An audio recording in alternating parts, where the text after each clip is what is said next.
Kittl has just had a massive upgrade. They've improved their AI and they've added a whole bunch of graphic design features to make it possible for you to create that really high level of design, whether you're actually a beginner or a seasoned graphic designer.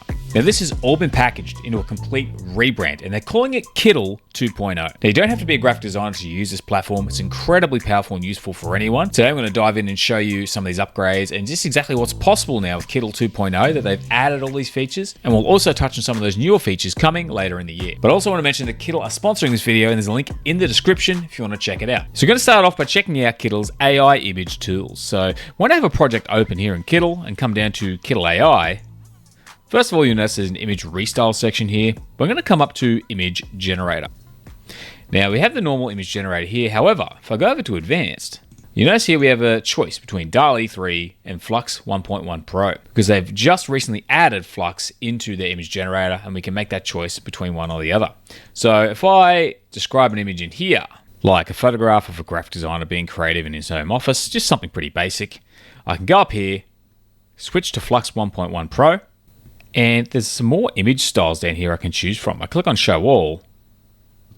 I've got my save styles, and I've got these. I've got product photography, 16mm, cinematic, or photography.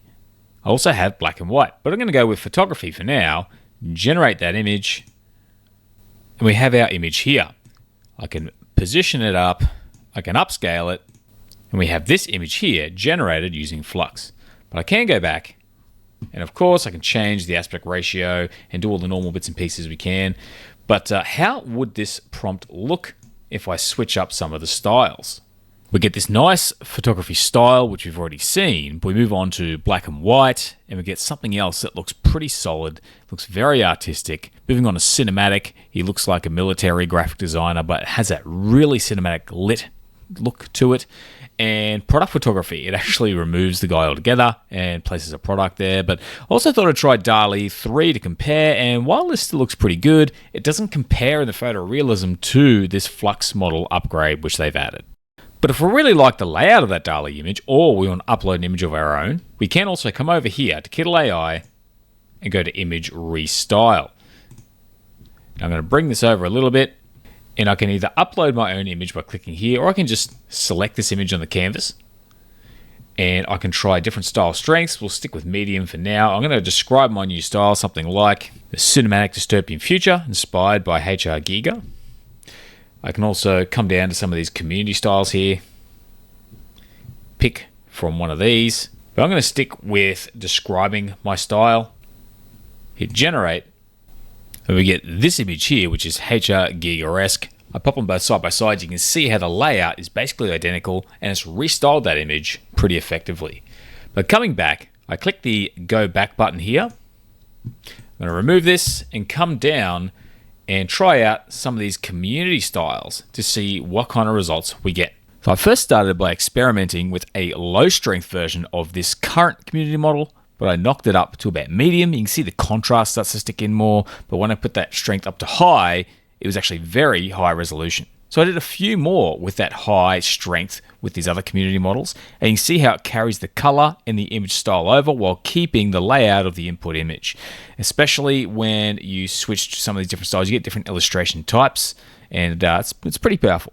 But also don't forget, you can upload a style here and use it as a style transfer. So if I click on this ukiyo-e woodblock style that I've uploaded in the past and generate from that, you can see it's worked just as effectively with my uploaded image as one of the community styles you mentioned earlier. So that gives you a lot of flexibility when using this restyle tool. There's more than one way to access this feature. For one, if I click on this image and go up here to this star little Kittl Copilot here, I can type in switch style to and then add something like a full color stock photo. So if you prefer the layout of one model but want to add the color to it, you can then submit that, choose your strength, we'll go with high, generate, and we've produced this image here that is in color. What's also cool is if I take this image here, again, the DALL-E image, if there's something I want to remove from this image, I can click, go to Kittl Copilot, and you see there's even erase and fill. If I click on that and say, get this lamp here, and I just set a lamp and even the plant, I can remove objects from the scene pretty effectively. What's also cool is later in the year, Kittl intend on actually producing a full inpainting option, much like a lot of other Stable Diffusion based image generators, so we can take full control of these images whilst designing in Kittl. Getting into more of the design side of things, we're going to look at some of the vector tools they've added into Kittl. So the way it works is I've got this A4 sheet here, and if I come down, there's a shape tools area. If I click on that, you can see I can add in a bunch of standard shapes. For example, an ellipse, I can add that in here. If I hold down Shift, I can keep it proportioned. Otherwise, I can change the proportion a bit. And of course, other things like rectangles. So that's sort of exciting addition until you get to say, so the polygon or the star. If I add in a polygon like this, or even add in the star, this is where a lot of designers really need. These are underrated design tools for when you're actually adding elements to like a design layout. But one thing they've introduced is corner rounding. Not really going to be a big deal with the circle, but if I come to the square here, zoom in a little bit, we have these little handles here, and I can corner round this object. Now that is pretty cool. One thing you'll notice is we've got these nice small corners here. If I resize it, the corners stay the same size. But if I don't want that, I can open it up. I'm going to just come over here, zoom in. We have some of the settings down the right here that we've seen in the past. If I click on this little corner radius settings here, for one, I can scale the corners. So when I resize, they stay at the same proportion. But on top of that, I can even take some of these individual corners and change them. So if I go 0 and say 0, we get this sort of like sharp corner, round corner, round corner. So you have a bit of control over how that looks. And if I come up to the polygon and the star, they've got the same setting in that if I click on one and click on the other, you notice we have points here. So with the star, I can make 8 points to create an 8-pointed star, and pretty much do the same with the polygon. So I can create an octagon, that kind of thing. And that is pretty handy. But also we have the corner rounding features. Also on the star itself, we can round the corners of the star and change how deep the star actually sort of goes. So you've got a few options there to create some interesting shapes, a little bit more control than what we had in the past. And of course, I can come in here, scale corners if I want it to scale. We don't get the option to do individual rounding on different corners, but that's pretty handy. But there's a few other tools here as well that I think are really handy that a lot of vector designers use. And that is, if I say, take this star, pop it here. We can't really see it at the moment, so I'm going to make it red. Pop it in the middle of this shape here. I can actually hold down Shift and click the shape behind it. And a union means it'll combine them. But what we're going to do for now is subtract. And you see it subtracts that star from the object. So this can be handy. If I just click Control Z to undo, I can also use, if I hold down Shift again to select both objects, I can just use intersection. It'll do the same thing. But here's where the difference is. I'm going to hit Control Z again to undo. If I move this star off to one corner, hold down Shift again, I can subtract to create a shape like this. Hit Control Z, or if I use the intersection, it will keep the star there as well. But at least at the time of recording, you're pretty much limited to doing only one sort of object at a time. You can't add multiple objects. So if I add in multiple stars, for instance, when I try to select multiple objects here, it doesn't allow me to click the option. So it is only available for 2 objects at a time right now, but I'm sure that's something that may change in the future. But this could be handy. Once again, if I were to say take these 2 objects here, I can select both of them. I could do a union and create one solid object, and I still have that corner round option available here in that corner. So that's pretty handy. I hit Control Z again. So using these tools, we can intersect, subtract, combine, or we can create an object from the overlap. So I've got these 2 images here, the circle and the square, and I use intersect, and we create an object from the overlap.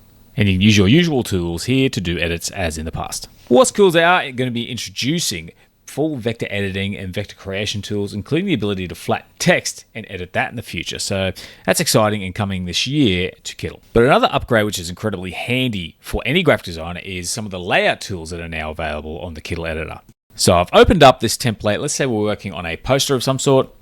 If I want to, this is really handy for alignment and sort of centering and that kind of thing. If I come down to view, for one, I can start with a grid and I can change the size of the grid squares. And this just helps me to sort of align things to the page. So at the moment, you can see we've got 4 on one side, 4 on the other side, and this is actually aligned up pretty well. But if I wanted to, I could try to increase the size of it, and using that grid, it's a great way for me to see how far I can go and still keep it visually centered. So I have that option there. And then of course, at any time, I can come up to this hamburger menu, go to view, turn the grid off. But what's also handy is if I decide I wanted to add in some guidelines, is I can add rulers.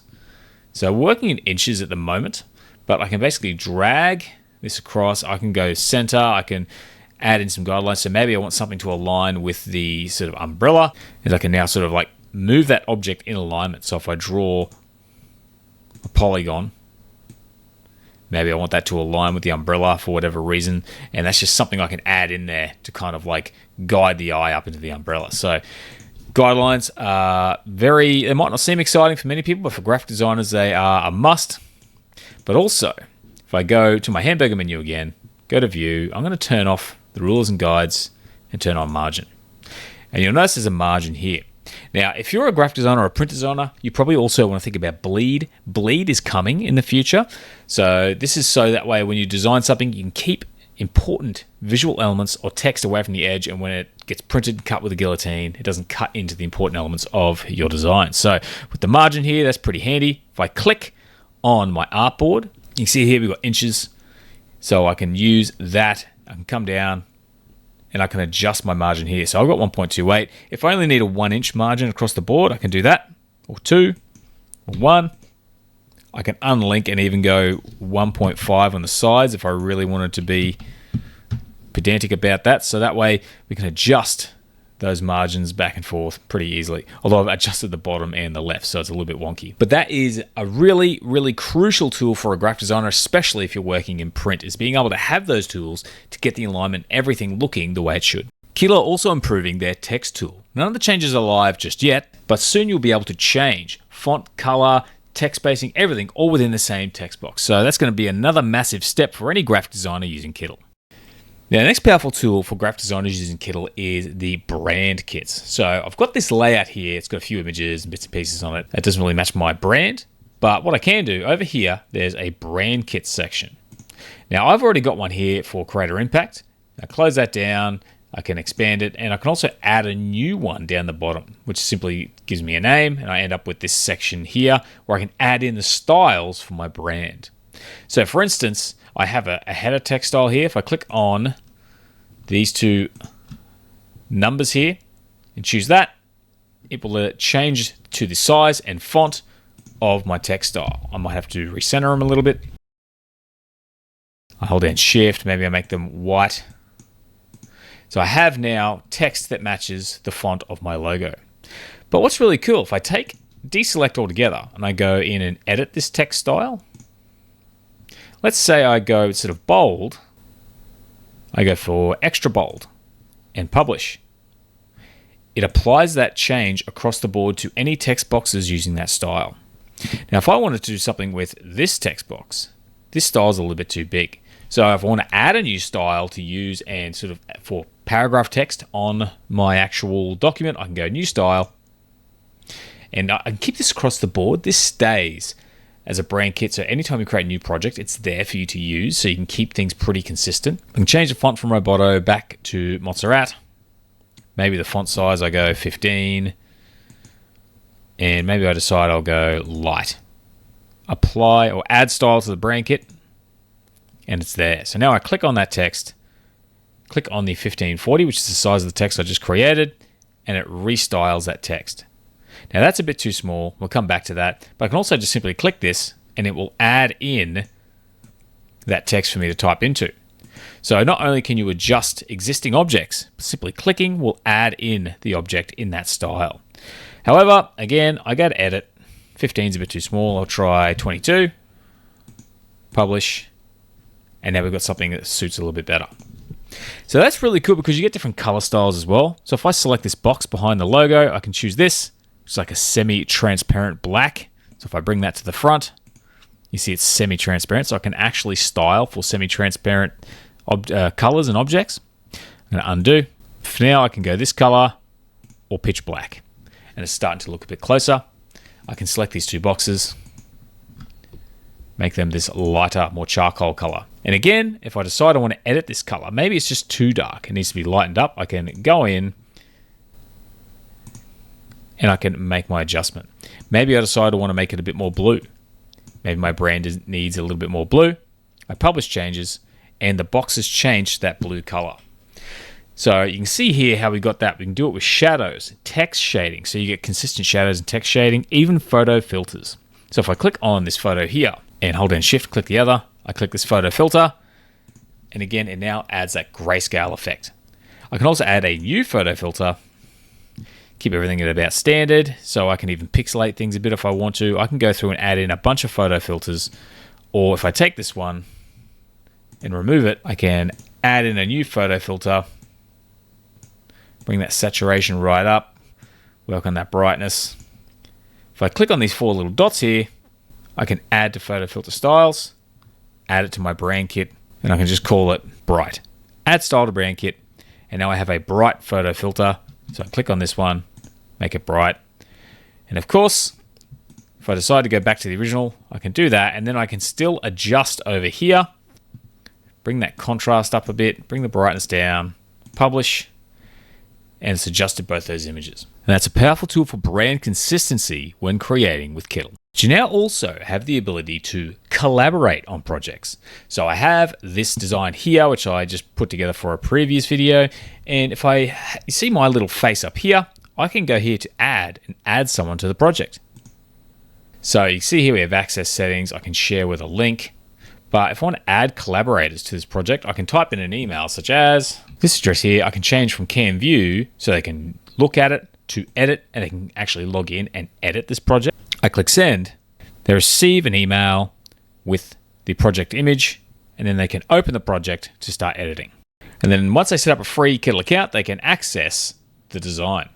I'm also going to pop this screen in dark mode because if they decide they want to, say, make some edits to this design, so they decide to zoom in, click some text, change the color to, say, yellow, and you can actually see them making those changes on your end in real time. So this allows you to collaborate with another person or a team in real time to see real-time changes on the project. But if we zoom in here, another cool thing we can do is come down here to comment mode. If I click on that, I can add a comment here saying to yellow, upload that, and they can see a little icon with my name on it. And when we switch over to the other account, you can see straight away that comment has appeared here. They can click on it, reply, and say, I don't think so. We go back, and I can click here, click on that, and see the full conversation between me and myself having an argument, which makes me a bit of a crazy person. But also, if you don't want to see this stuff while you're editing, you can just go up the top here, settings, comments always visible, turn that off, and you can just focus on the project instead of worrying about the comments. So you can assign some roles and get more done with your team very quickly using the collaborative tools. So you can see how Kittl are really turning what they offer into an advanced graphic design platform, excellent for any professional or beginner graphic designer. With the AI-powered tools backing it, it makes it incredibly useful, and I highly recommend going and checking it out. There's a link in the description. If you've never tried Kittl before, this is definitely one to check out. So I want to thank Kittl for sponsoring this video. Otherwise, I want to thank you for watching the video, and I hope you enjoyed it, did find it useful. Otherwise, hope to see you again soon. Have a great day.